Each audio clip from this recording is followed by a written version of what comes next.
नमस्कार दोस्तों, कैसे हैं आप सब लोग। उम्मीद है आप सब अच्छे होंगे।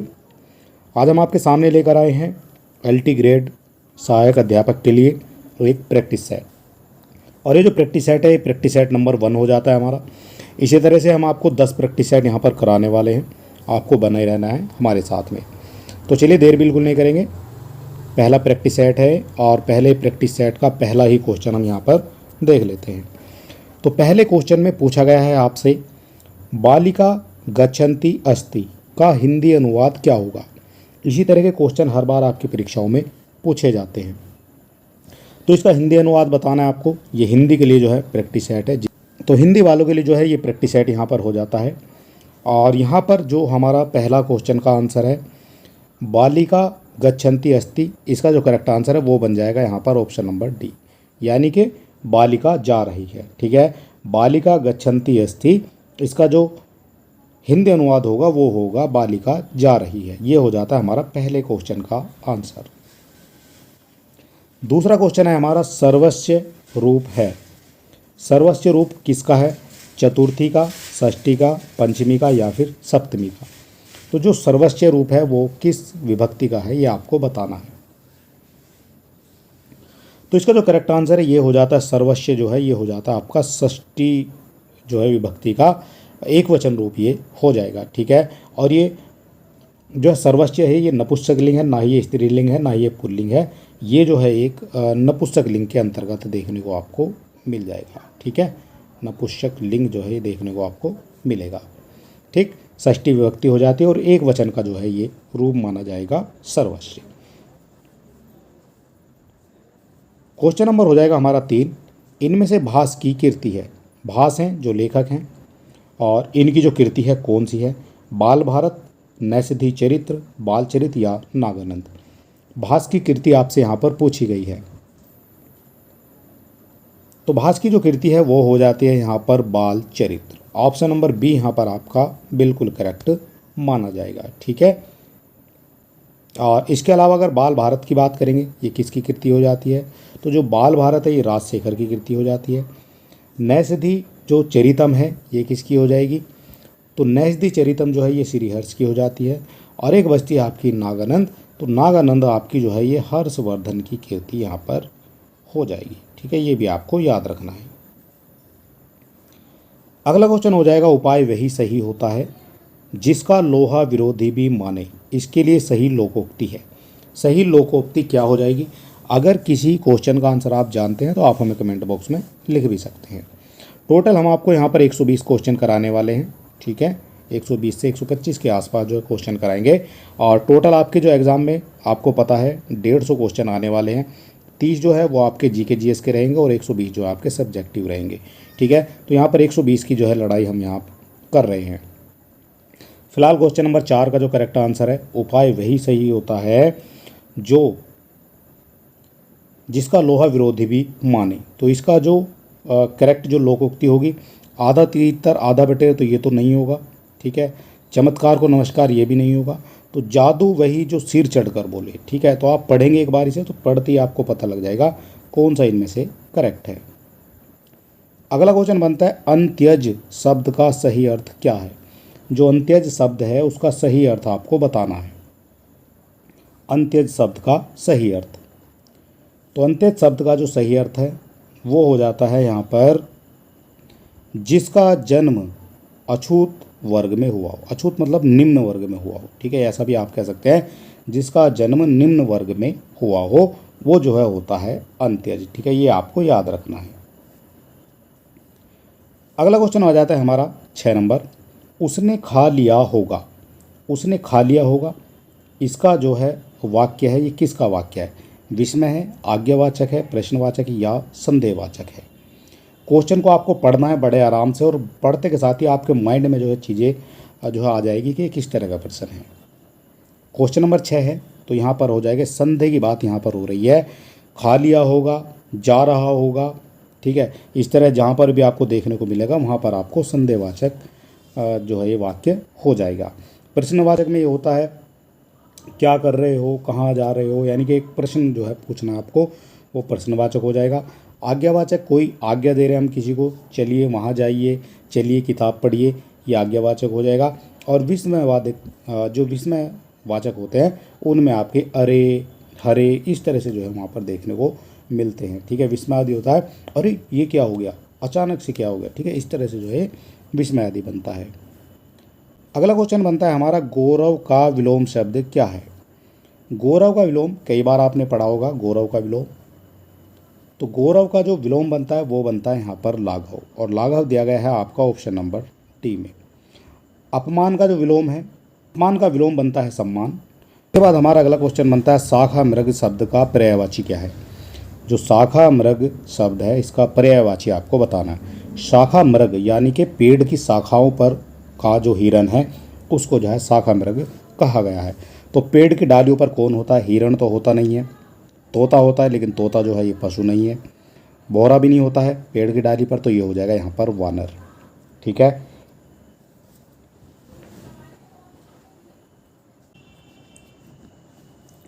अगला क्वेश्चन बनता है हमारा, प्रत्युत्पन्न शब्द में प्रयुक्त उपसर्ग है। कौन सा उपसर्ग हो जाएगा यहाँ पर वो आपको बताना है। प्रत्युत्पन्न, प्रत्युत्पन्न शब्द में प्रयुक्त उपसर्ग, तो इसको जो जब हम तोड़ेंगे तो यहाँ पर हमारा बनेगा प्रति और उत्पन्न। ठीक है, तो क्या इसमें बन जाएगा, तो ये बन जाएगा यहाँ पर प्रति। ठीक है, तो जब इसको तोड़ते हैं तो प्रति और प्लस जो है उत्पन्न। ठीक है, तो प्रति उत्पन्न जो है यहाँ पर देखने को मिलेगा। तो ऑप्शन नंबर बी जो है बिल्कुल करेक्ट यहाँ पर आपका हो जाएगा। अगला क्वेश्चन बनता है, अत्यधिक का संधि विच्छेद क्या है। अत्यधिक यानी अति प्लस अधिक, ऑप्शन नंबर सी जो है बिल्कुल करेक्ट हो जाएगा, ये सब आप जानते हैं। ठीक है, तो ऑप्शन नंबर सी जो है बिल्कुल करेक्ट यहाँ पर माना जाएगा। अगला क्वेश्चन देख लेते हैं। इसी तरह के क्वेश्चन जो हैं पूछे जाते हैं आपकी परीक्षाओं में, जो एलटी ग्रेड की परीक्षा होती है। कौन सा शब्द पुल्लिंग है। टोटल 120 क्वेश्चन की हम यहाँ पर बात कर रहे हैं। कौन सा पुल्लिंग शब्द है, पुल्लिंग आपको बताना है कौन सा है। तो पुल्लिंग शब्द के लिए आपको जो है बोल कर देखना है कौन सा जो है यहाँ पर पुल्लिंग शब्द हो जाएगा। तो पुल्लिंग शब्द हो जाएगा यहाँ पर ताला। बेल जो है एक स्त्रीलिंग शब्द है। सस्या, सैया जो है ये भी स्त्रीलिंग है, और माला जो है ये भी स्त्रीलिंग है, लेकिन ताला जो है एक पुल्लिंग शब्द यहाँ पर हो जाएगा। ठीक है, ताला खोला जाता है। ठीक है, माला पहनी जाती है, बेल बोई जाती है, सैया जो है उठाई जाती है। इस तरह से जो है यहाँ पर बोल कर आप देखेंगे तो आपकी समझ में आ जाएगा। अगला क्वेश्चन है, निम्नलिखित वाक्यों में से अपादान प्रसर्ग से युक्त वाक्य है। अपादान का आपको पता होना चाहिए, कारक 8 होते हैं, 8 के बारे में आपको पता होना चाहिए। क्वेश्चन नंबर हो जाएगा हमारा 12, और इसमें जो है अपादान आपको बताना है। तो अपादान की जो विभक्ति होती है वो होती है आपकी अलग होने के संबंध में। ठीक है, अपादान को जो है अलग होने के संबंध में, तो हम कान से सुनते हैं तो यहाँ पर कहीं पर भी जो अलग होने का बोध नहीं हो रहा है। मोहन से उठा नहीं जाता, ये जो है भाववाचक संज्ञा बन जाएगी। इसके बाद आता है रावण राम के बाण से मारा, तो ये तो यहाँ पर गलत ही है। राम ने अपने पुत्र से नाता तोड़ लिया, तो जहाँ पर भी अलग होने का बोध होता है वहाँ पर जो है आपको अपादान कारक देखने को मिल जाएगा। इस तरह से ऑप्शन नंबर सी जो है यहाँ पर आपका करेक्ट हो जाएगा। अगला क्वेश्चन बनता है, कतिपय हिंदी व्याकरणों द्वारा संज्ञा प्रतिनिधि शब्द का प्रयोग करने के लिए किसके लिए किया गया है। कतिपय हिंदी व्याकरणों द्वारा संज्ञा प्रतिनिधि शब्द का प्रयोग किसके लिए किया गया है। किसके लिए किया गया है, क्वेश्चन नंबर हो जाता है हमारा 13। तो इसका जो करेक्ट आंसर है ये होता है यहाँ पर सर्वनाम के लिए। ऑप्शन नंबर डी जो है यहाँ पर आपका करेक्ट हो जाएगा। और सर्वनाम के भेद भी आपको पता होना चाहिए। तो सर्वनाम के आपके 6 भेद होते हैं। ठीक है, कौन कौन से होते हैं। पुरुषवाचक होता है, एक निजवाचक, निश्चयवाचक, अनिश्चयवाचक, प्रश्नवाचक और संबंधवाचक। ठीक है, तो ये 6 भेद जो है यहाँ पर सर्वनाम के होते हैं, सभी को आपको पढ़ लेना है। कुछ, किसी, कोई, कहीं आदि शब्द किस प्रकार के सर्वनाम हैं। तो कुछ, किसी, कोई, कहीं आदि शब्द जो है किस प्रकार के हैं ये आपको बताना है। तो इसका जो करेक्ट आंसर है ये सभी जो हैं आपके अनिश्चयवाचक जो है सर्वनाम माने जाएंगे, क्योंकि कुछ है वहाँ पर भी क्लियर नहीं हो रहा क्या चीज़ है। किसी है, किसी को कोई चीज़ देनी है, किसको देनी है पता नहीं, किसी को देनी है। कोई दरवाजे पर खड़ा है तो कौन खड़ा है पता नहीं है। कहीं उसको जाना है तो कहाँ जाना है ये भी हमें पता नहीं है। तो यहाँ सभी जगह जो है अनिश्चय की बात हो रही है, ठीक है। तो इस तरह से आप इसको याद रखेंगे। अगला क्वेश्चन बनता है हमारा 15 नंबर। संज्ञा पदबंध बतलाने वाला वाक्य कौन सा है? संज्ञा पदबंध बतलाने वाला वाक्य, तो संज्ञा पदबंध जो बता रहा है वो बता रहे हैं आपको रात को पहरा देने वाला, ठीक है। तो एक पूरे पदबंध की यहाँ पर बात होती है, ठीक है। अगर इसकी परिभाषा की बात करेंगे पदबंध की, तो यहाँ पर हो जाएगा जब वाक्य है एक, उसमें एक से अधिक पदबंध संबंध होकर अर्थ तो देते हैं किंतु पूरा अर्थ वो नहीं देते हैं, उसी को जो है पदबंध वाक्यांश कहा जाता है, ठीक है। जैसे यहाँ पर दिखाया गया रात को पहरा देने वाला, ठीक है। तो इसमें रात को पहरा देने वाला के लिए इस्तेमाल हुआ है। अगला क्वेश्चन हमारा बनता है बूंद आघात सहे गिरी कैसे, खल के वचन संत सहे जैसे। इसका मतलब सबसे पहले आपको पता होना चाहिए इस दोहे में क्या कहा गया है। तो बूंद आघात, बूंद मतलब बारिश की बूंदें, आघात मतलब चोट करना, किसी को मारना, सहन करना मतलब सहना, और गिरी माने पर्वत। तो इसका मतलब ये है कि जिस तरह से वर्षा की बूंद के आघात को पर्वत जो है सह सकते हैं, उसी तरह से खल कहते हैं दुष्ट प्राणी को, ठीक है। तो खल के वचन संत सह जैसे, तो जो संत हैं वो खल के दुष्ट के वचनों को जो है इसी तरह से सह लेते हैं। तो इसमें कौन सा जो है यहाँ पर अलंकार है? तो यहाँ पर जो अलंकार है वो हो जाएगा यहाँ पर उदाहरण अलंकार, ठीक है। ऑप्शन नंबर बी यहाँ पर आपका करेक्ट हो जाएगा। इसमें कहा गया है जिस प्रकार से वर्षा की बूंदों के आघात को पर्वत सह लेते हैं, उसी प्रकार से जो संत पुरुष हैं वो दुष्टों के वचनों को सह लेते हैं, ठीक है। तो यहाँ पर आपका उदाहरण हो जाएगा। अगला क्वेश्चन हमारा बनता है करुण रस का स्थायी भाव क्या है? करुण रस का स्थायी भाव आपसे पूछा गया है। तो करुण रस का जो स्थायी भाव है वो होता है यहाँ पर शोक। ऑप्शन नंबर ए जो है यहाँ पर आपका करेक्ट हो जाएगा। उसी तरह से अगर क्रोध की बात करते हैं तो क्रोध का जो स्थायी भाव है वो होता है रौद्र, ठीक है। क्रोध का स्थायी भाव रौद्र हो जाएगा। निर्वेद जो है ये होता है शांत रस का स्थायी भाव, किसका? शांत रस का। और रति जो है, रति होता है आपका श्रृंगार रस का जो है ये स्थायी भाव हो जाएगा रति। इस तरह से आपको सभी का पता चल गया है। अगला क्वेश्चन है हमारा रस निष्पत्ति के संबंध में भट्ट लोलट का मत है। जो रस निष्पत्ति है उसके संबंध में भट्ट लोलट का मत क्या है? 4 ऑप्शन आपको दिए गए हैं। तो उसका जो मत यहाँ पर हो जाता है वो हो जाता है यहाँ पर उत्पत्तिवाद। ऑप्शन नंबर बी यहाँ पर आपका करेक्ट हो जाएगा, ठीक है। तो रस निष्पत्ति के संबंध में भट्ट लोलट का जो मत है वो हो जाता है उत्पत्तिवाद। ऑप्शन नंबर बी यहाँ पर आपका करेक्ट हो जाएगा। मणिकर्णिका के लेखक हैं। मणिकर्णिका के बारे में आपको पता होना चाहिए, कहा जाता था झांसी की रानी को, ठीक है। झांसी की रानी को कहा जाता था मणिकर्णिका। मणिकर्णिका जो है इनका बचपन का नाम था, ठीक है। ये भी आपको पता होना चाहिए। और इसका जो करेक्ट आंसर है वो हो जाता है यहाँ पर तुलसीदास। मणिकर्णिका के लेखक तुलसीदास हो जाते हैं, ठीक है। ये आपको पता होना चाहिए। ऑप्शन नंबर सी जो है बिल्कुल करेक्ट यहाँ पर आपका माना जाएगा। अगला क्वेश्चन हो जाएगा महावीर प्रसाद द्विवेदी और हिंदी नव जागरण के लेखक कौन है? महावीर प्रसाद द्विवेदी और हिंदी नव जागरण के लेखक आपसे पूछे गए हैं। तो इसके लेखक हो जाते हैं आपके रामविलास शर्मा, ठीक है। ये प्रसिद्ध आलोचक थे रामविलास शर्मा। और महावीर प्रसाद द्विवेदी और हिंदी के नव जागरण जो आपकी कृति है उसके लेखक माने जाते हैं, ठीक है। ये हो जाएगा इसका करेक्ट आंसर।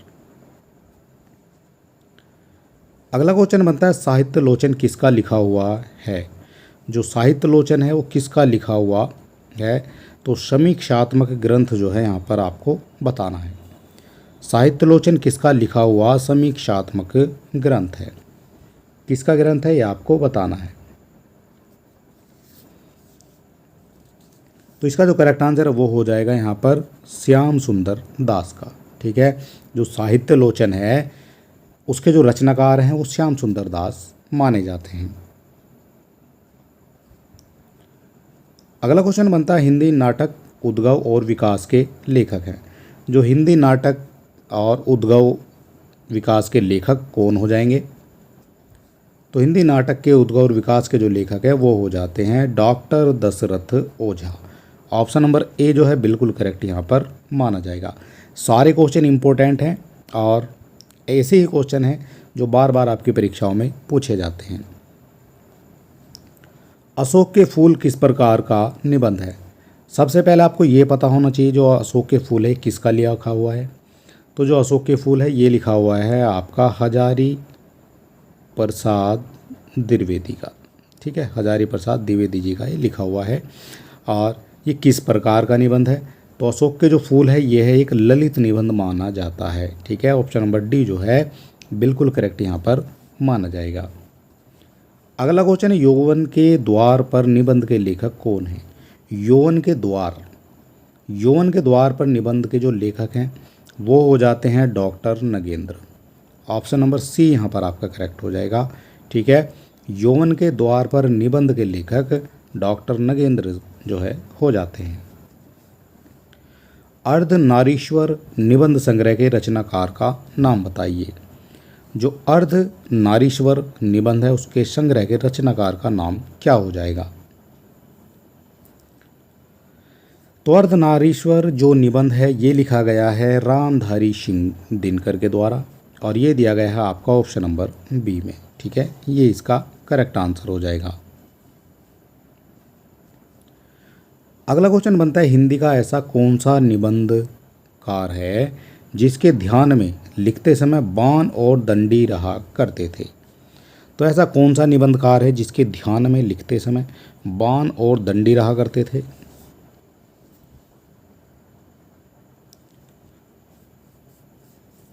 तो इसका जो करेक्ट आंसर है वो हो जाएगा यहाँ पर गोविंद नारायण मिश्र। गोविंद नारायण मिश्र हिंदी के ऐसे निबंधकार थे जिनके ध्यान में लिखते समय बाण और दंडी जो है रहा करते थे। ऑप्शन नंबर सी यहाँ पर आपका करेक्ट हो जाएगा। संस्कृति के 4 अध्याय किसकी रचना है? ये आपसे पूछा जाता है। संस्कृति के 4 अध्याय किसकी रचना है? तो संस्कृति के जो 4 अध्याय हैं ये हो जाती है आपके रामधारी सिंह दिनकर की रचना। रामधारी सिंह दिनकर की जो कई सारी और रचनाएं हैं उनमें आपके रेणुका है, उर्वशी है, कुरुक्षेत्र है, हुंकार है, रश्मिरथी है। ठीक है, इस तरह से जो है बहुत सारी जो रचनाएं वो रामधारी सिंह दिनकर की है। आपको जो है आपको इन रचनाओं को जो है अलग से भी पढ़ लेना है। वैर क्रोध का आचार या मुरब्बा है, तो यह किस निबंधकार का कथन है? बैर जो है क्रोध या अचार का डब्बा है, ये किसके द्वारा कहा गया है? ये आपसे पूछा गया है। तो ये कहा गया है रामचंद्र शुक्ल के द्वारा। ऑप्शन नंबर सी यहाँ पर आपका करेक्ट हो जाएगा। ठीक है, तो बैर क्रोध का अचार मुरब्बा ये जो कथन है ये आचार्य रामचंद्र शुक्ल के द्वारा कहा गया है। ठिठुरता हुआ गणतंत्र किसकी रचना है? ठिठुरता हुआ गणतंत्र जो रचना है ये किसकी हो जाएगी? तो ये जो रचना है ये हो जाती है यहाँ पर हरिशंकर परसाई की रचना हो जाएगी, ठिठुरता हुआ गणतंत्र। ठीक है, सारे क्वेश्चन आपको याद रखने हैं, सारे जो हैं इंपॉर्टेंट यहाँ पर दिखाए गए हैं। अगला क्वेश्चन हमारा बनता है नीलम देश की राजकन्या किस विद्या की रचना है? नीलम देश की राजकन्या जो है किस कहानी विद्या की जो है रचना है? तो ये हो जाती है एक कहानी हो जाएगी। ठीक है, ये पूछा गया था किस विद्या की रचना है, तो ये कहानी हो जाती है नीलम देश की राजकन्या। ठीक है, ये कहानी है और इस कहानी के जो संग्रहकार हैं वो कौन हो जाते हैं? नाम भी आपको पता होना चाहिए। तो वो हो जाते हैं यहाँ पर जैनेन्द्र। ठीक है, जैनेन्द्र जो है इसके रचनाकार यहाँ पर माने जाएंगे।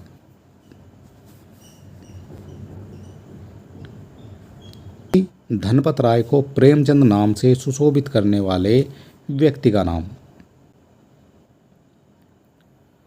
तो ये हो जाता है आपका Munshi Narayan. Option number A जो है यहाँ पर आपका करेक्ट हो जाएगा।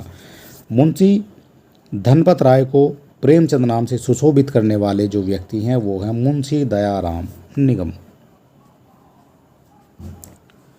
भोला राम का जीव व्यंग के लेखक हैं। भोला राम का जीव व्यंग्य के लेखक कौन हो जाएंगे?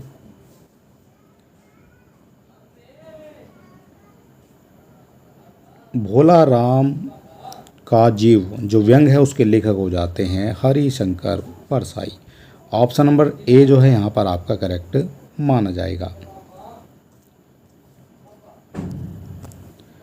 अगला क्वेश्चन है कामरेड का कोट कहानी के लेखक कौन है? कामरेड का कोट कहानी के लेखक कौन है? तो इस कहानी के जो लेखक हैं वो हो जाएंगे यहाँ पर संजय। ठीक है, संजय नहीं है, संजय नाम लिखा गया है। जो कामरेड की कोट कहानी के लेखक हो जाएंगे। और ये जो कहानी प्रकाशित होती है ये होती है आपकी 1993 में जो है ये प्रकाशित आपकी हो जाती है। सफ़ेद कौवा कहानी के लेखक या फिर लेखिका कौन है? सफ़ेद कौवा कहानी के लेखक या फिर लेखिका कौन है? तो इसका जो करेक्ट आंसर वो हो जाते हैं मंजुल भगत। मंजुल भगत हो जाते हैं सफ़ेद कौवा कहानी के जो है लेखक। आरंभिक हिंदी कहानी प्लेग की चुड़ैल के लेखक कौन है? प्लेग की चुड़ैल के लेखक कौन है? तो ये हो जाते हैं यहाँ पर भगवान दास। ऑप्शन नंबर ए जो है यहाँ पर आपका करेक्ट हो जाएगा। प्लेग की चुड़ैल के लेखक हो जाते हैं आपके भगवान दास। नन्नुक किस कहानी का पात्र है? जो नन्नुक है वो किस कहानी का पात्र है? तो नन्नुक जो है ये गुंडा कहानी का पात्र यहाँ पर हो जाता है। ऑप्शन नंबर डी जो है बिल्कुल करेक्ट यहाँ पर हो जाएगा। नन्नुक जो है गुंडा कहानी का एक पात्र माना जाएगा। और ये किसके द्वारा लिखी गई है? तो ये लिखी गई है जयशंकर प्रसाद के द्वारा। ठीक है, जयशंकर प्रसाद की कहानी है गुंडा। आरंभिक हिंदी कहानी दुलाई वाली का रचनाकार कौन है? दुलाई वाली का रचनाकार आपसे पूछा गया है।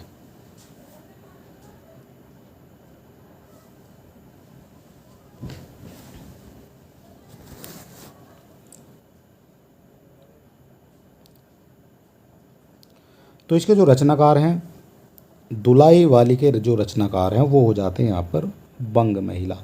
ठीक है, बंग महिला।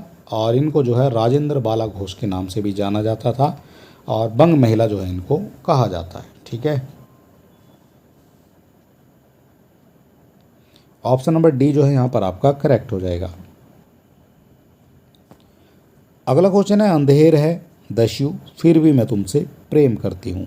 यह पंक्ति प्रसाद की किस कहानी से ली गई है? ये जो कहानी है ये जयशंकर प्रसाद की है और किस कहानी से ली गई है वो भी आपको पता होना चाहिए। तो इसका जो करेक्ट आंसर है वो हो जाएगा यहाँ पर आकाशदीप। ठीक है, जो आकाशदीप है ये आपकी जयशंकर प्रसाद की एक कहानी है और इसी से लिया गया है अंधेर है दस्यु फिर भी मैं तुमसे प्रेम करती हूँ। ठीक है, तो ये लाइन पता होनी चाहिए आपको किसकी है। अगला क्वेश्चन है घीशु और माधव किस कहानी के पात्र हैं? तो ये भी कई बार आपसे पूछा गया है और ये हमने पढ़ा हुआ भी है। घीशु और माधव किस कहानी के पात्र हैं? तो ये जो पात्र हैं ये हो जाते हैं यहाँ पर कफन कहानी के पात्र। और ये कफन कहानी के जो लेखक हैं वो कौन है? तो वो हो जाते हैं मुंशी प्रेमचंद। ये भी आपको पता होना चाहिए। मुंशी प्रेमचंद की जो रचनाएं हैं वो सभी आपको याद कर लेनी है। जिनमें आपकी इम्पोर्टेंट हैं जैसे आपके नमक का दरोगा है, ये कई बार पूछी जाती है और इसमें आपकी एक परीक्षा पूछी जाती है, एक सोत पूछी जाती है, एक पंच परमेश्वर पूछी जाती है। ठीक है, इस तरह से जो है आप इनको याद रखेंगे। अगला क्वेश्चन बनता है हमारा उसने कहा था कहानी के लेखक कौन है? उसने कहा था कहानी के लेखक कौन हो जाएंगे? तो उसने कहा था कहानी के जो लेखक है वो हो जाता है Chandradhar Sharma Guleri. Option number C जो है यहाँ पर आपका बिल्कुल करेक्ट माना जाएगा। ठीक है, उसने कहा था। और ये जो कब प्रकाशित हुई है तो ये हुई है आपकी 1915 में जो है ये प्रकाशित हो जाती है। ठीक है, ये आपको याद रखना है किसकी हो जाएगी? चंद्रधर शर्मा गुलेरी की हो जाएगी और उसने कहा था इसका शीर्षक हो जाएगा। अगला क्वेश्चन बनता है रुकेगी नहीं राधिका की उपन्यासकार कौन है? रुकेगी नहीं राधिका के उपन्यासकार का नाम आपको बताना है और इसका जो करेक्ट आंसर है वो हो जाता है यहाँ पर उषा प्रियवंदा। ठीक है, कौन हो जाएंगी? रुकेगी नहीं राधा, उषा प्रियवंदा जो है इसकी रचनाकार हो जाएंगी। अगला क्वेश्चन बनता है हमारा यहाँ पर, नागफनी का देश किस काल की रचना है? नागफनी का जो देश है वो किस काल की रचना है, ये आपको बताना है। तो जो नागफनी का देश है ये किसकी रचना है, पहले यही पता होना चाहिए आपको। तो नागफनी का जो देश है ये हो जाती है आपकी अमृतलाल की जो है ये रचना हो जाती है। किसकी? अमृतलाल की। अब ये कब प्रकाशित हुई है? तो ये प्रकाशित हुई है आपकी 1953 में। ठीक है, ईयर भी आपको पता होना चाहिए। और अब आपको ये पता होना चाहिए नागफनी का जो देश है वो किस काल की है।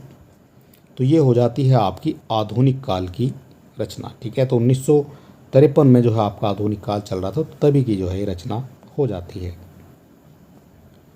चाक उपन्यास की लेखिका कौन है?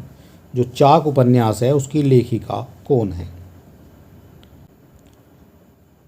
अगला क्वेश्चन हो जाएगा हमारा, गोबर गणेश किस लेखक का उपन्यास है? जो गोबर गणेश है, और ये जो गोबर गणेश है ये आया था आपका 1978 में। ठीक है, ईयर आपको याद रखना है 1978 में। और ये रमेश चंद्र शाह के द्वारा जो है लिखित है। ठीक है, किसका है? ये है रमेश चंद्र शाह का उपन्यास हो जाता है, और गोबर गणेश जो है इसको कहा जाता है। नेताजी कहिन के रचनाकार कौन है? नेताजी कहिन के रचनाकार आपसे पूछे गए हैं। तो नेताजी कहिन के जो रचनाकार हैं वो हो जाते हैं Manohar Shyam Joshi. Option number C जो है यहाँ पर आपका करेक्ट हो जाएगा। एक पति के नोट्स उपन्यास के लेखक कौन है? एक पति के नोट्स उपन्यास के लेखक, तो एक पति के जो नोट्स हैं वो हो जाते हैं महेंद्र भल्ला। ठीक है, एक पति के नोट्स उपन्यास के लेखक महेंद्र भल्ला हो जाते हैं।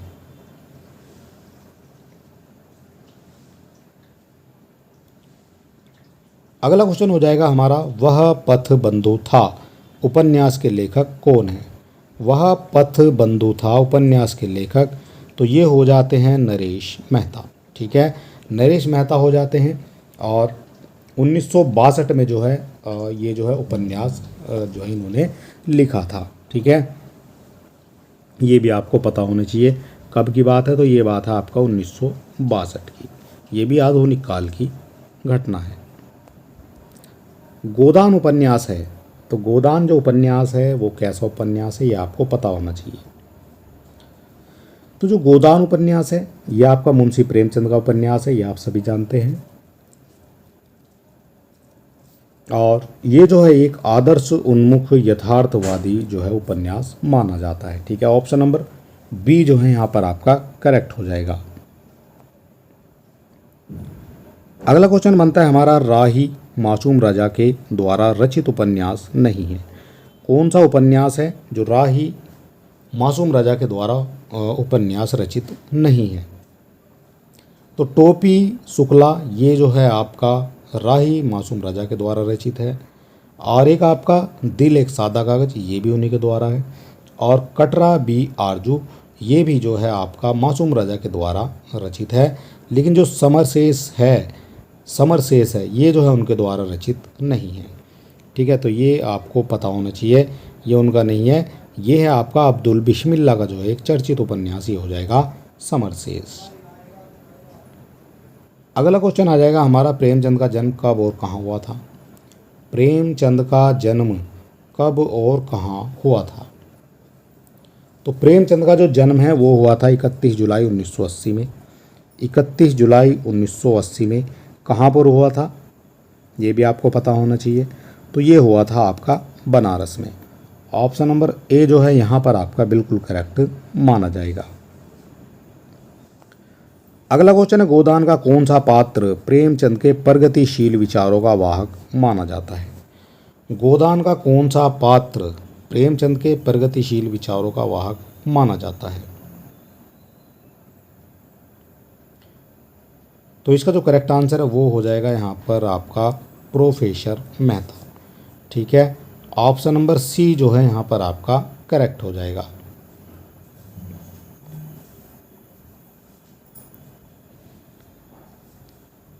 अगला क्वेश्चन बनता है हमारा, निम्नलिखित में से कौन सा प्रेमचंद का उपन्यास नहीं है? कौन सा है जो प्रेमचंद का उपन्यास नहीं है? तो प्रेमचंद का उपन्यास इसमें से गोदान जो है प्रेमचंद का है, गबन जो है ये भी प्रेमचंद का है, और रंगभूमि ये भी प्रेमचंद का है। लेकिन बाण भट्ट की जो आत्मकथा है ये आपका प्रेमचंद का नहीं है। तो बाण भट्ट की जो आत्मकथा है ये किसका है? तो ये हो जाता है हजारी प्रसाद द्विवेदी का। ठीक है, तो आपका जो करेक्ट आंसर है वो यही माना जाएगा, ऑप्शन नंबर डी। अगला क्वेश्चन है, तमस उपन्यास की प्रमुख समस्या क्या है? जो तमस उपन्यास है उसकी प्रमुख समस्या क्या है ये आपको बताना है। तो तमस उपन्यास की जो प्रमुख समस्या है वो है उसमें सांप्रदायिक वैमनस्य। ऑप्शन नंबर डी जो है यहाँ पर आपका करेक्ट हो जाएगा। और जो तमस है ये किसके द्वारा लिखी गई है ये भी आपको पता होना चाहिए। तो तमस लिखी गई है आपकी भीष्म शाहनी के द्वारा। ठीक है, ऑप्शन नंबर डी यहाँ पर आपका करेक्ट हुआ है। सेवा सदन कब प्रकाशित हुआ था? सेवा सदन कब प्रकाशित हुआ है, इसके रचनाकार कौन है ये भी आपको पता होना चाहिए। तो इस उपन्यास के जो रचनाकार हैं सेवा सदन के वो हो जाते हैं आपके प्रेमचंद। ठीक है, मुंशी प्रेमचंद जो है रचनाकार हो जाते हैं, और 1918 में जो है इसको प्रकाशित किया गया था। अगला क्वेश्चन है, सामाजिक उपन्यास अमरबेल के लेखक हैं। सामाजिक उपन्यास अमरबेल के लेखक कौन हो जाएंगे? तो इसके जो लेखक हैं वो हो जाते हैं यहाँ पर Vrindavan Lal Verma. Option number A जो है यहाँ पर आपका करेक्ट माना जाएगा। सुबह दोपहर शाम किस प्रसिद्ध उपन्यासकार की रचना है? सुबह दोपहर शाम किस प्रसिद्ध उपन्यासकार की रचना है?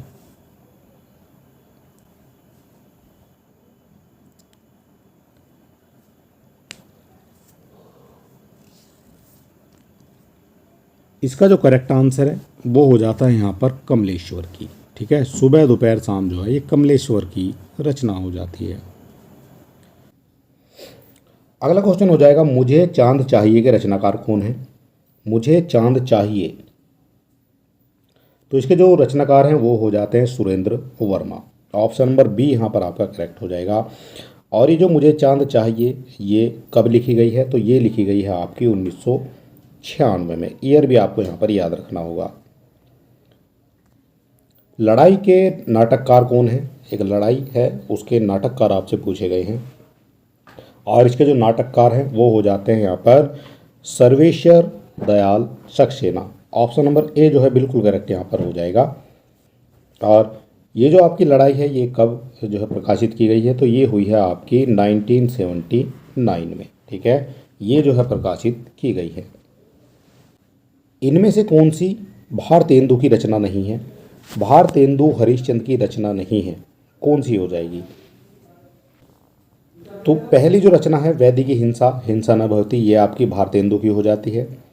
विशस्य विश्वमोधम ये भी आपकी भारतेंदु की रचना हो जाती है। और बादशाह दर्पण ये भी आपकी भारतेंदु की रचना है। लेकिन पद्मावती जो है ये आपकी भारतेंदु की रचना नहीं है। अगर ये भारतेंदु की नहीं है पद्मावत, तो पद्मावत किसकी हो जाएगी ये भी आपको पता होना चाहिए। तो पद्मावत जो है ये आपकी हो जाती है बालकृष्ण भट्ट की रचना। ठीक है, ये आपको पता होना चाहिए, बालकृष्ण भट्ट की हो जाती है पद्मावती। ऑप्शन नंबर डी जो है यहाँ पर आपका करेक्ट हो जाएगा। भारतेंदु युग की केंद्रीय विद्या है, जो भारतेंदु युग है उसकी केंद्रीय विद्या क्या हो जाएगी?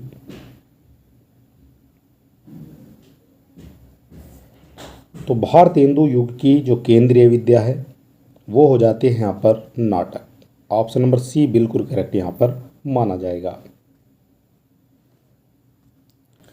हिंदी में समस्या नाटकों के प्रवर्तन का श्रेय दिया जाता है, तो ये दिया जाता है आपका लक्ष्मी नारायण मिश्र को। निम्न में से कौन सा सुमेलित नहीं है वो आपको बताना है, कौन सा इनमें से सुमेलित नहीं है। तो आहुति की बात करेंगे। सबसे पहले जो आहुति है ये आपकी हो जाती है हरि कृष्ण प्रेमी की। मुक्ति रहस्य, ये मुक्ति रहस्य जो है ये लक्ष्मी नारायण लाल की नहीं है, तो ये हो जाती है किसकी? लक्ष्मी नारायण लाल नहीं है, लक्ष्मी नारायण मिश्र हो जाते हैं जो है इसके रचनाकार। ठीक है, लाल नहीं है, यहाँ पर मिश्र आ जाएगा। और विक्रमादित्य जो है ये उदय शंकर भट्ट की है। कोणार्क हो जाएगी आपकी जगदीश चंद्र माथुर की। इस तरह से आपसे पूछा गया कौन सा सुमेलित नहीं है, तो बी हो जाएगा जो आपका सुमेलित नहीं है।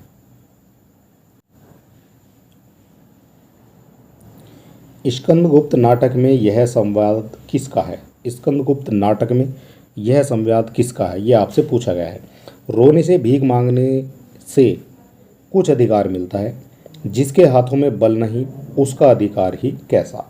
ठीक है, तो इसका संवाद का जो है बताना है आपको, किसका संवाद ये हो जाएगा। क्वेश्चन नंबर हो जाता है हमारा 63 और इसका जो करेक्ट आंसर है वो हो जाता है यहाँ पर भट्टारक का। ठीक है, रोने से भीख मांगने से कुछ अधिकार मिलता है, जिसके हाथों में बल नहीं उसका अधिकार कैसा। ये जो संवाद है वो जयशंकर प्रसाद की जो है, जयशंकर प्रसाद की एक रचना है। स्कंदगुप्त जो नाटक है उसका एक पात्र है भट्टारक, वहाँ से जो है लिया गया है। एकांकी संग्रह पृथ्वीराज की आंखों के रचनाकार कौन है? एकांकी संग्रह पृथ्वीराज की आंखों के रचनाकार, तो इसके जो रचनाकार हैं वो हो जाते हैं यहाँ पर Ram Kumar Verma. Option number D यहाँ पर करेक्ट हो जाएगा। आधे अधूरे के बारे में कौन सा कथन सही नहीं है? नहीं आपको बताना है जो आधे अधूरे हैं, कौन सा कथन यहाँ पर सही नहीं है। तो पारिवारिक विघटन की ये गाथा है, तो ये तो आपका करेक्ट हो जाता है जो आधे अधूरे है। और ये किसकी है? तो ये रचना है आधे अधूरे मोहन राकेश की, ये भी आपको पता होना चाहिए। तो पहला तो यहाँ पर करेक्ट हो जाता है। स्त्री पुरुष के बीच लगाव और तनाव का दस्तावेज है, ये भी करेक्ट हो जाएगा। मानवीय संतापों के अधूरेपन का ये रेखांकन भी माना जाता है। लेकिन अपर्याप्त रंग निर्देशों से युक्त नाट्य कृति जो है ये नहीं मानी जाएगी। इसी तरह से ऑप्शन नंबर डी जो है यहाँ पर आपका करेक्ट हो जाएगा। अगला क्वेश्चन हो जाएगा सैरंध्री के रचनाकार कौन है? इसी तरह से पूरे एग्जाम में जो है इसी तरह के क्वेश्चन आपको देखने को मिलेंगे, रचनाकार से भी और हिंदी के जितनी भी चीज़ें हैं, छंद, समास, ठीक है, ये सभी तरह के जो है क्वेश्चन आपको देखने को मिलते हैं। रचनाकार से सबसे ज़्यादा जो है आपसे पूछे जाते हैं और काफ़ी डीप क्वेश्चन जो है यहाँ पर आपको देखने को मिलते हैं। फिलहाल क्वेश्चन नंबर 66 की बात करेंगे। सैरंध्री आपसे पूछा गया है, सैरंध्री के रचनाकार कौन है? तो सैरंध्री के जो रचनाकार हैं वो हो जाते हैं यहाँ पर Maithili Sharan Gupt. Option number B जो है बिल्कुल करेक्ट पर हो जाएगा। न खास हिंदी न खास उर्दू, गबान गोया मिली जुली हो, उपयुक्त कथन किसका है? न खास हिंदी है न खास उर्दू है, जबान बो गोया मिली जुली हो, तो ये कथन किसका है ये आपको बताना है। तो इसका जो करेक्ट आंसर है ये हो जाता है आपका शिव प्रसाद सितारे हिंद का जो है ये कथन यहाँ पर हो जाएगा। उक्ति व्यक्ति प्रकरण का रचनाकार कौन है? उक्ति व्यक्ति प्रकरण का रचनाकार, तो ये जो रचनाकार हो जाएंगे ये हो जाते हैं यहाँ पर दामोदास शर्मा। ऑप्शन नंबर डी जो है बिल्कुल करेक्ट यहाँ पर माना जाएगा। नाटक जारी है काव्य संग्रह के रचयिता कौन है? नाटक जारी है काव्य संग्रह के रचयिता, तो इसके जो रचयिता हैं वो हो जाते हैं यहाँ पर लीलाधर जगूड़ी। ठीक है, ऑप्शन नंबर डी बिल्कुल करेक्ट यहाँ पर माना जाएगा। अगला क्वेश्चन हो जाएगा अपनी केवल धार काव्य संकलन के रचनाकार कौन है?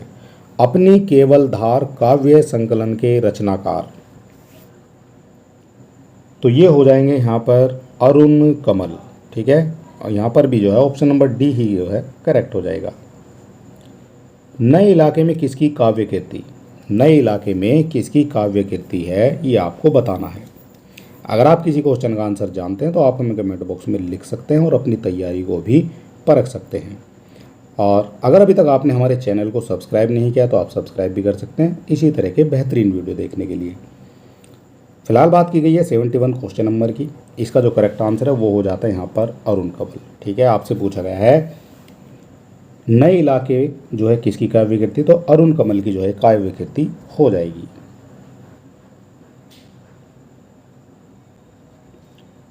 अगला क्वेश्चन बनता है लुकमान अली किसकी काव्य रचना है। जो लुकमान अली है ये किसकी काव्य रचना है।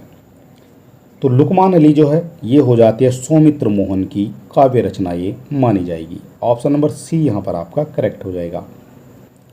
नई कविता नामक किसके द्वारा दिया गया है। जो नई कविता है ये नाम किसके द्वारा दिया गया है। तो नई कविता नाम जो है ये सच्चिदानंद हीरानंद वात्स्यायन अज्ञे के द्वारा दिया गया है। ऑप्शन नंबर ए जो है बिल्कुल करेक्ट यहाँ पर हो जाएगा। लघु मानव की अवधारणा किसकी प्रवृत्तिगत विशेषता है। लघु मानव की जो अवधारणा है किसकी प्रवृत्तिगत विशेषता है। तो ये हो जाती है आपकी नई कविता की। ठीक है, ऑप्शन नंबर ए जो है बिल्कुल करेक्ट हो जाएगा। जो लघु मानव की अवधारणा है वो नई कविता की एक विशेषता मानी जाती है। अगला क्वेश्चन हमारा हो जाता है 75 नंबर। ये उपमान मैले हो गए हैं, देवता इन प्रतीकों के कर गए हैं खोज, कभी बासन अधिक घिसने से मुलम्मा छूट जाता है।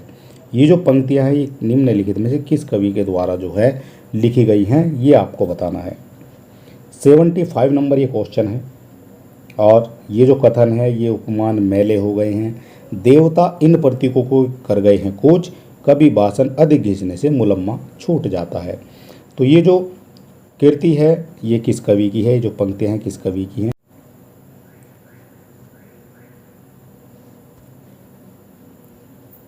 तो ये जो पंक्तियां हैं ये आपकी हो जाती हैं सच्चिदानंद हीरानंद वात्स्यायन अज्ञे की। ठीक है, ये आपको याद रखना है।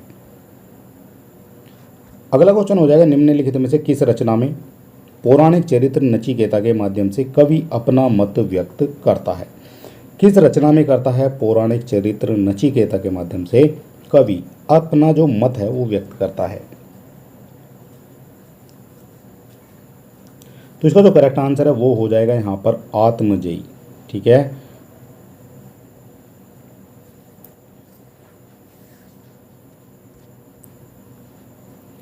किसकी कविताएं स्वाधीन भारत का इस्पाती दस्तावेज है। किसकी कविताएं हैं जो स्वाधीन भारत का इस्पाती दस्तावेज है। तो ये हो जाता है मुक्ति बोध का। ठीक है, ये मुक्ति बोध की जो कविताएं हो जाती है जिसमें स्वाधीन भारत का इस्पाती दस्तावेज माना जाता है। प्रयोगवाद की जन्मदात्री पत्रिका है। प्रयोगवाद की जन्मदात्री पत्रिका कौन सी मानी जाती है। तो ये मानी जाती है आपकी तार सप्तक। तार सप्तक से कई बार क्वेश्चन आपका बनता है आपकी परीक्षा में। ठीक है, और आपसे ये पूछा जाएगा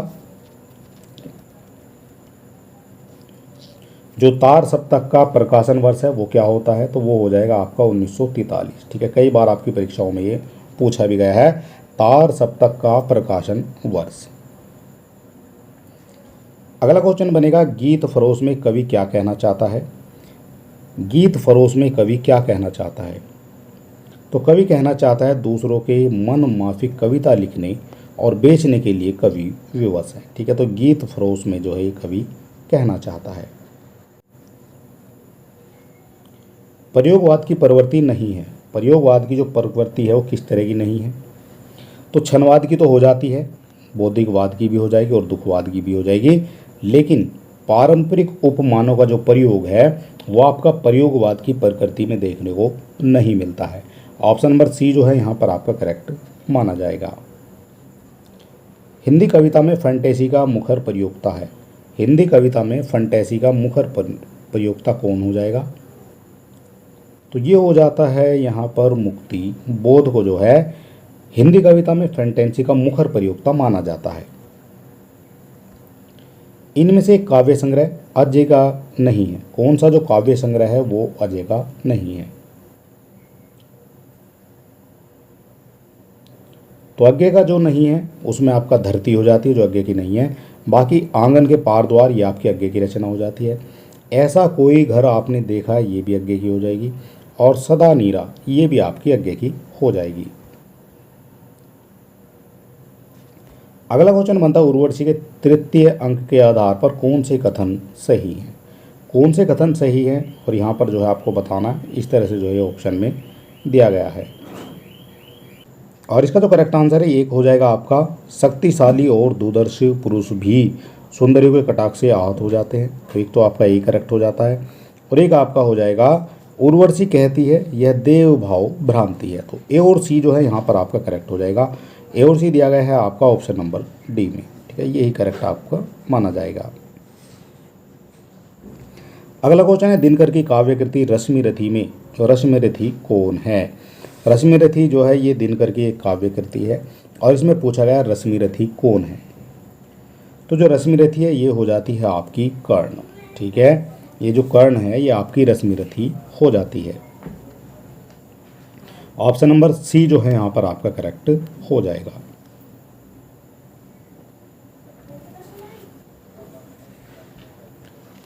अगला क्वेश्चन है प्रयोगवाद के बाद हिंदी कविता की जो नवीन धारा विकसित हुई है उसे क्या कहा गया है।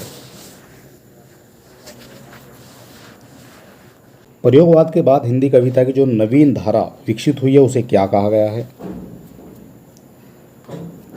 तो उसको कहा गया है नई कविता। ऑप्शन नंबर ए जो है बिल्कुल करेक्ट यहाँ पर हो जाएगा। कवि और कविता का नाम लिखिए जो यहाँ पर दी गई है। तो मृत्यु तुम्हारा करण दंत कंजुक कल्प अंतर अखिल विश्व का विवर वर्क कुंडल दिग मंडल। तो ये जो कवि है और इसकी कविता का जो है नाम लिखना है। कवि और कविता दोनों का नाम यहाँ पर आपको लिखना है।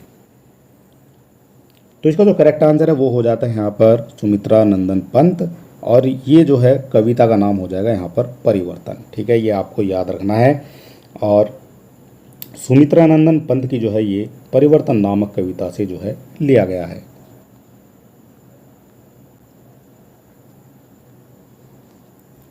अगला क्वेश्चन है छायावाद को राष्ट्रीय जागरण की काव्यात्मक अभिव्यक्ति किसने कहा है। राष्ट्रीय जागरण की काव्यात्मक अभिव्यक्ति किसने कहा है। तो ये कहा गया है नामवर सिंह के द्वारा। नामवर सिंह के द्वारा छायावाद को राष्ट्रीय जागरण की काव्यात्मक अभिव्यक्ति कहा गया है। चंचल किशोर सुंदरता की मैं करती रहती रखवाली, वह हल्की सी मसलन हूँ जो बनती कानों की लाली। तो ये जो वाक्यांश है किसका वर्णन यहाँ पर किया गया है। तो इस वाक्यांश में जो वर्णन किया गया है वो किया गया है लज्जा का, ठीक है, लाज जिसको कहा जाता है उसका जो है यहाँ पर वर्णन किया गया है। अगला क्वेश्चन हमारा बनता है ये काव्य आत्मा की संकल्पनात्मक अनुभूति है, यह कथन किसका है। किसका यह कथन हो जाएगा। काव्य आत्मा की संकल्पनात्मक अनुभूति है। तो ये जो कथन है ये हो जाएगा आपका जयशंकर प्रसाद का। डॉक्टर रामविलास शर्मा के अनुसार राम की शक्ति पूजा में किन दो कविताओं का सार तत्व है। रामविलास के अनुसार राम की शक्ति पूजा में किन दो कविताओं का सार तत्व छिपा हुआ है। तो ये हो जाता है आपका तुलसीदास और सरोज स्मृति का, ठीक है, ये भी आपको पता होना चाहिए। हालावाद के प्रवर्तक का नाम क्या है। जो हालावाद है उसके प्रवर्तक का नाम क्या है। तो हालावाद के प्रवर्तक का जो नाम है वो हो जाएगा हरिवंश राय बच्चन, ठीक है। और ये जो आपका हालावाद है ये जो है कब प्रकाशन में आया था। तो ये आता है, इसका जो प्रकाशन है वो हो जाता है आपका 1933 में। दुख की पिछली रजनी बीच विकसता सुख का नवल प्रभात, यह काव्य पंक्ति किस जो है कृति की है, यह आपको बताना है। दुख की पिछली रजनी बीच विकसता सुख का नवल प्रभात। तो ये जो पंक्ति है ये हो जाती है आपकी कामायनी की।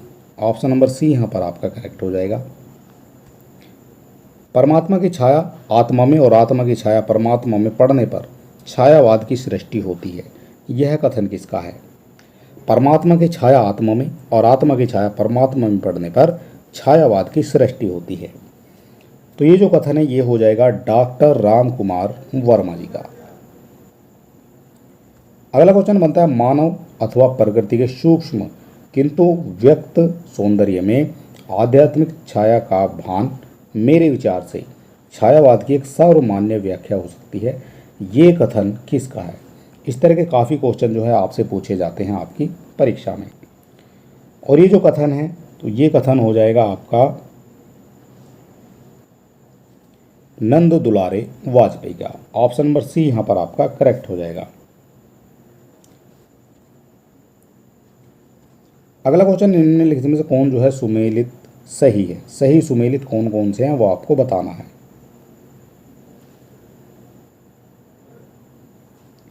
तो यहाँ पर देख लेते हैं सुमेलित हमें बताना है कौन सा हो जाएगा। तो सबसे पहले जो हमारी विष्णुप्रिया है ये खंड काव्य हो जाएगा, बिल्कुल ठीक है।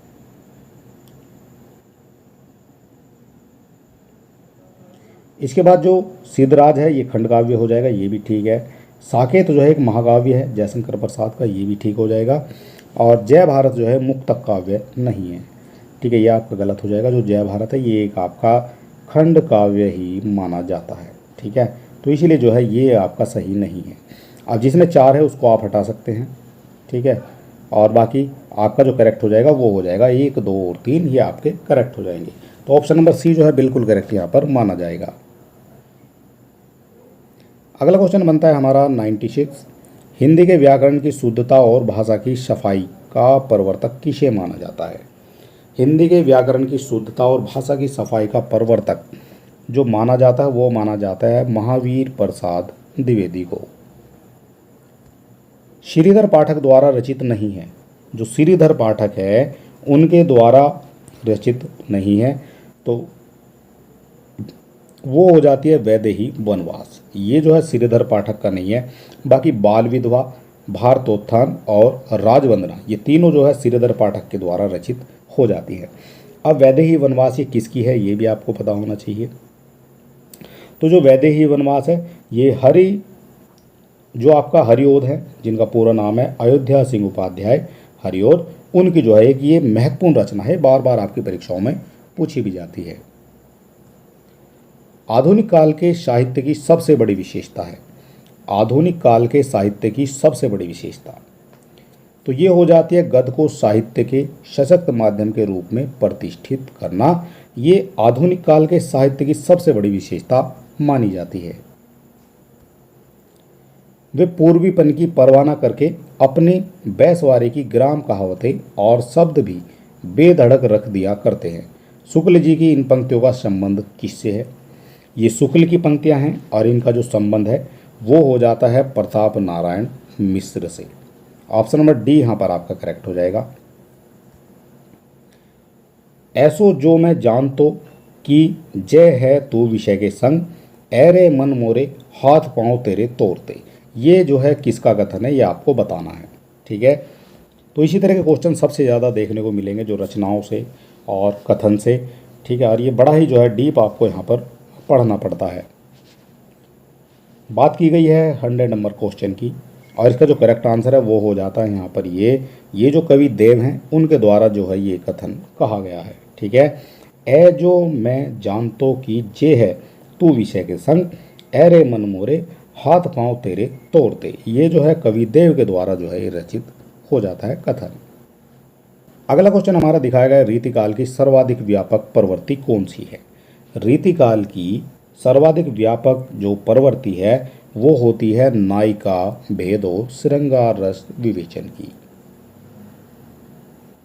अगला क्वेश्चन आ जाएगा सुजान चरित के रचयिता कौन है? सुजान चरित के जो रचयिता हैं वो हो जाते हैं सूदन, ठीक है। सुजान चरित के रचयिता सूदन माने जाते हैं। अंग दर्पण किस कवि की रचना है? जो अंग दर्पण है वो किस कवि की रचना है? तो ये जो रचना है ये हो जाती है रसलीन की और इसका जो प्रकाशन वर्ष है वो हो जाता है 1737। ये भी आपको पता होना चाहिए। भिखारी दास की रचना है, जो भिखारी दास है उसकी रचना कौन सी हो जाएगी? तो ये हो जाती है काव्य निर्णय। भिखारी दास की रचना हो जाएगी काव्य निर्णय। अगला क्वेश्चन बनता है कीनू है कोरित जतन अब कही काढ़े कोनू, मोमन मोहत रूप मिली पानी में को लोनू, ठीक है। इस दोहे में जो है सही संबंध क्या है वो आपको बताना है।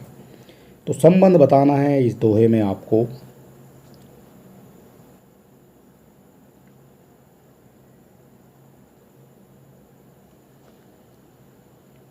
और इसका जो करेक्ट आंसर है देख लेते हैं क्या हो जाएगा। तो इसका जो करेक्ट आंसर है इसमें नायिका का जो कृष्ण के प्रति अनन्य प्रेम जो है वो व्यंजित है, ये भी करेक्ट है। और एक हो जाएगा आपका, नायिका के मन में रूपी सरोवर में कृष्ण का लावण्य पानी में नमक की तरह घुल गया है। ठीक है, तो दोनों ही जो है आपके यहाँ पर ये करेक्ट हो जाते हैं, ए और बी। और ए और बी किस में दिया गया है, तो ए और बी दिया गया है आपका ऑप्शन नंबर डी में। ठीक है, यही करेक्ट यहाँ पर माना जाएगा। थोड़ा सा लंबा क्वेश्चन ये हो गया है ज़्यादा। अगला क्वेश्चन है, श्रृंगार ललिता के रचयिता कौन है। जो श्रृंगार ललिता है उसके जो रचयिता हैं तो वो हो जाते हैं द्विज देव। ठीक है, ये श्रृंगार लतिका के रचयिता माने जाते हैं।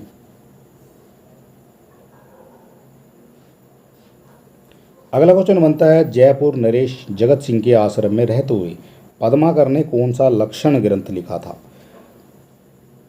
पद्माकर ने लिखा है जयपुर नरेश जगत सिंह के आश्रम में रहते हुए, तो इन्होंने लिखा है आपका जगत विनोद। ऑप्शन नंबर ए जो है बिल्कुल करेक्ट यहाँ पर माना जाएगा।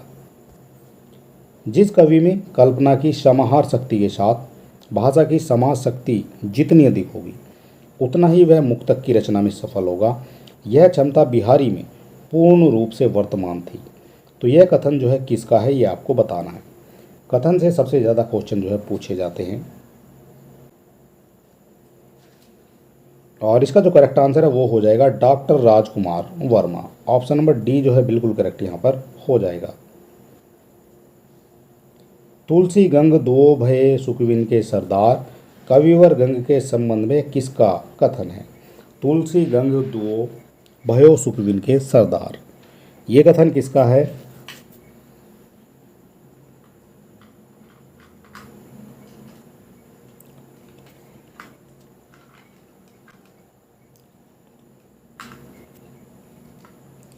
तो इसका जो करेक्ट आंसर है वो हो जाएगा यहाँ पर आचार्य शुक्ल का। ठीक है, ये जो कथन है ये आचार्य शुक्ल का हो जाएगा।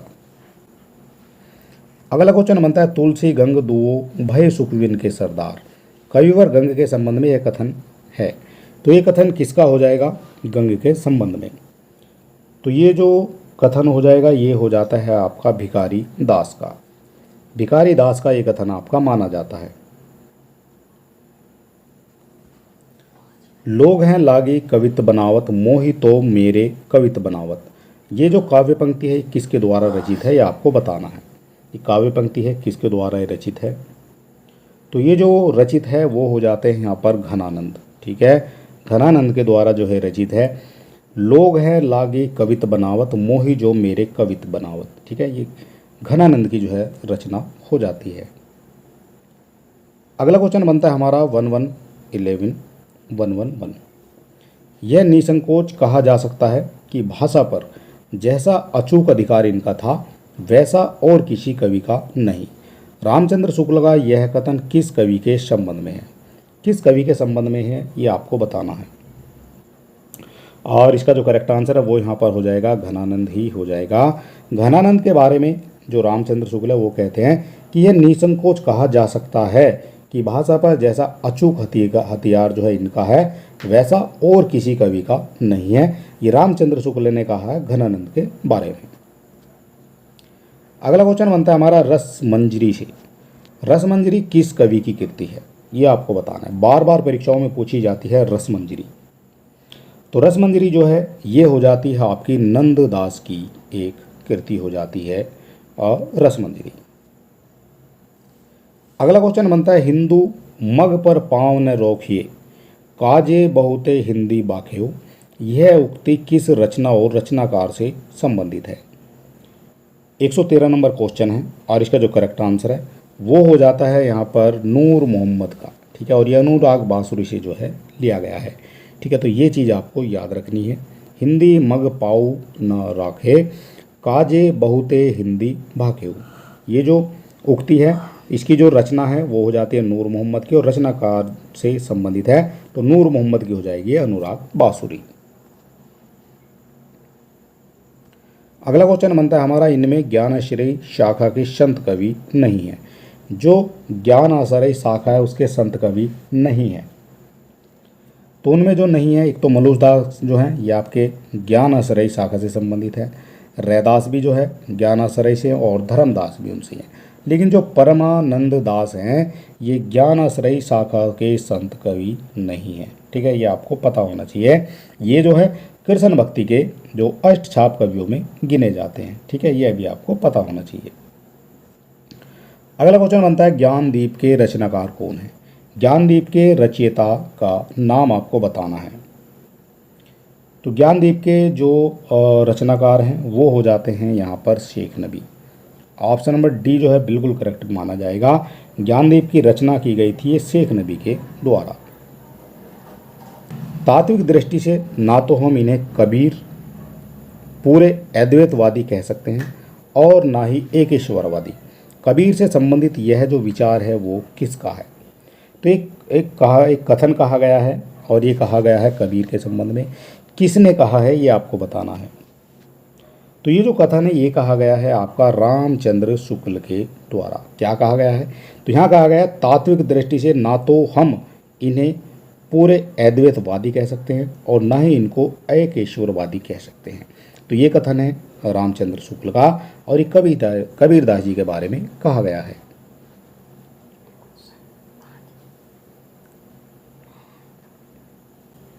दशरथ सुत तिहु लोक बखाना, राम नाम का मरम है आना। इन पंक्तियों में माध्यम से कबीर क्या कहना चाहते हैं। कबीरदास जी का ये जो है एक पंक्ति है और इसमें कबीरदास जी क्या कहना चाहते हैं। तो कबीरदास जी कहना चाहते हैं मेरे राम नाम का मर्म कुछ और ही है। ठीक है, दशरथ सुत तिहु लोक बखाना, राम नाम का मर्म है आना। ठीक है, तो मेरे राम नाम का जो मर्म है वो कुछ और है, ये कहा गया है कबीरदास जी के द्वारा। अगला क्वेश्चन बनता है हमारा कबीर परिचय के रचनाकार कौन है। जो कबीर परिचय है इसके जो रचनाकार हैं वो हो जाते हैं अनंत दास। ऑप्शन नंबर बी बिल्कुल करेक्ट यहाँ पर माना जाएगा। रामानुजाचार्य ने किस दर्शन का प्रतिपादन किया है। रामानुजाचार्य ने किस दर्शन का प्रतिपादन किया है। तो इनके द्वारा जो प्रतिपादन किया गया है वो किया गया है आपका विशिष्ट जो है द्वैतवाद का। रामानुजाचार्य के द्वारा विशिष्ट द्वैतवाद का जो है प्रतिपादन किया गया है। गद्य पद मिश्रित चंपू काव्य है। जो गद्य और पद मिश्रित चंपू काव्य है वो कौन सा हो जाएगा। तो ये हो जाएगा यहाँ पर राउरवेल। ऑप्शन नंबर सी बिल्कुल करेक्ट हो जाएगा। पृथ्वीराज किसके प्रति अनुरक्त था। जो पृथ्वीराज है वो किसके प्रति अनुरक्त था। तो ये जो अनुरक्त था ये हो जाता है आपका संयोगिता के प्रति जो है ये अनुरक्त हो जाता है।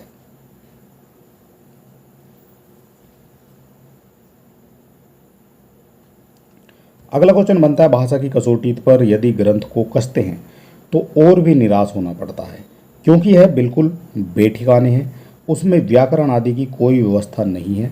आचार्य शुक्ल का यह कथन किस ग्रंथ में संदर्भित है। किस ग्रंथ के संदर्भ में है यह आपको बताना है। तो इसका जो करेक्ट आंसर है ये हो जाएगा पृथ्वीराज रासों में ये जो है ग्रंथ आपका संदर्भ मिल जाता है। अपभ्रंश शब्द का प्रयोग सर्वप्रथम किसने किया है। जो अपभ्रंश शब्द का प्रयोग है वो सर्वप्रथम किसने किया है। तो वो किया है पतंजलि ने। ऑप्शन नंबर बी जो है बिल्कुल करेक्ट हो जाएगा। सूची 1 में अंकित नामों को सूची 2 में अंकित साहित्यकारों के नाम से सुमेलित कीजिए। तो यहाँ पर सुमेलित करने के लिए क्वेश्चन दिया गया है और आपको बताना है इनमें से कौन सा यहाँ पर करेक्ट हो जाएगा। तो इसका जो करेक्ट हो जाएगा सिंध जो सामंत काल है ये हो जाता है आपका राहुल सांकृत्यायन का। ए का 4 हो जाएगा। और चारण काल की बात की गई है तो ये कहीं ना कहीं जो है जॉर्ज ग्रियर्सन से संबंधित हो जाएगा। कई बार आपकी परीक्षाओं में पूछा जाता है चारण काल। प्रारंभिक काल की बात करेंगे तो ये आपका मिस्र बंधु से संबंधित हो जाएगा और आदिकाल जो है ये आपका हजारी प्रसाद द्विवेदी से संबंधित हो जाएगा। इस तरह से ए का 4, बी का 3 हो जाएगा, सी का 2 और डी का 1 हो जाएगा। ठीक है, ये ही आपका यहाँ पर करेक्ट हो जाएगा। और आज की वीडियो का हमारा जो लास्ट क्वेश्चन है वो हो जाता है यहाँ पर रामचंद्र शुक्ल का हिंदी साहित्य का इतिहास मूलतः किस कृति की भूमिका के रूप में लिखा गया है। तो ये लिखा गया है रामचंद्र शुक्ल का हिंदी साहित्य का इतिहास, और ये लिखा गया है हिंदी शब्द सागर के रूप में जो है उसकी भूमिका में जो है ये लिखा गया है। और चलिए दोस्तों, यहाँ पर जो हमारा प्रैक्टिस सेट है ये हमारा कंप्लीट होता है। टोटल हमने 125 क्वेश्चन आपको यहाँ पर करा दिए हैं। ठीक है, आपकी परीक्षा में 120 क्वेश्चन आने हैं और 30 जो क्वेश्चन है वो आने हैं आपके जो आपका जीके जीएस वाला पार्ट होता है। 120 आपके सब्जेक्टिव हैं। यहाँ पर हमने हिंदी का जो है प्रैक्टिस सेट कराया है। और अगर अभी तक आपने हमारे चैनल को सब्सक्राइब नहीं किया है तो आप कर सकते हैं इसी तरह के वीडियो देखने के लिए। और ये हमारे पास जो है 10 प्रैक्टिस सेट हैं और इसी तरह से हम आपको कराने वाले हैं 10 प्रैक्टिस सेट। बाकी वीडियो भी आती रहेंगी। तो चलिए दोस्तों, मिलते हैं नेक्स्ट वीडियो में, तब तक के लिए नमस्कार, जय हिंद।